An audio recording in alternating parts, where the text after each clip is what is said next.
ಶಿರಾನಗರದ ಅಂಬೇಡ್ಕರ್ ವೃತ್ತದಲ್ಲಿ ಪೊಲೀಸ್ ಇಲಾಖೆ ವತಿಯಿಂದ ಹಮ್ಮಿಕೊಂಡಿದ್ದ ಅಪರಾಧ ತಡೆ ಮಾಸಾಚರಣೆ ಅರಿವು ಮೂಡಿಸುವ ಕಾರ್ಯಕ್ರಮ ನಡೆಸಲಾಯಿತು. ಕಾರ್ಯಕ್ರಮದಲ್ಲಿ ಶಾಲಾ ಮಕ್ಕಳು, ಆಶಾ ಕಾರ್ಯಕರ್ತರು, ಅಂಗನವಾಡಿ ಕಾರ್ಯಕರ್ತರು ಸಾಥ್ ನೀಡಿದರು. ಪೊಲೀಸ್ ಠಾಣೆಯಲ್ಲಿ ಒಂದು ಜಾಥಾವನ್ನು ಹಮ್ಮಿಕೊಂಡಿದ್ವಿ.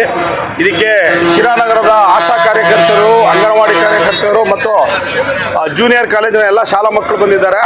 ಸಾರ್ವಜನಿಕರಲ್ಲಿ ಈ ಒಂದು ಅಪರಾಧದ ಬಗ್ಗೆ ಅರಿವು ಮೂಡಿಸೋದು, ಸೈಬರ್ ಕ್ರೈಮ್ ಬಗ್ಗೆ ಅರಿವು ಮೂಡಿಸೋದು ಮತ್ತು ಮಾದಕ ವಸ್ತುಗಳ ಬಗ್ಗೆ ಅರಿವು ಮೂಡಿಸೋದು ಈ ಒಂದು ಅಪರಾಧ ತಡೆ ಮಾಸಾಚರಣೆ ಉದ್ದೇಶವಾಗಿದೆ.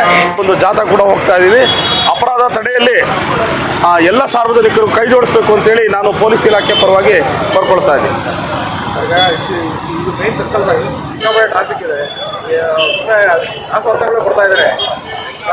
ಇಲ್ಲ, ನಗರಸಭೆ ಅಧ್ಯಕ್ಷರಿಗೆ ಇವರಿಗೆ ಮಾತಾಡಿದ್ದೀವಿ, ಕಮಿಷನರ್ಗೆ ಆದಷ್ಟು ಬೇಗ ಇಲ್ಲಿಗೆ ಸಿಗ್ನಲ್ ಲೈಟ್ ಹಾಕೋ ವ್ಯವಸ್ಥೆ ಇದೆ. ಇದಕ್ಕೆ MLA ಸಾಹೇಬರು ಕೂಡ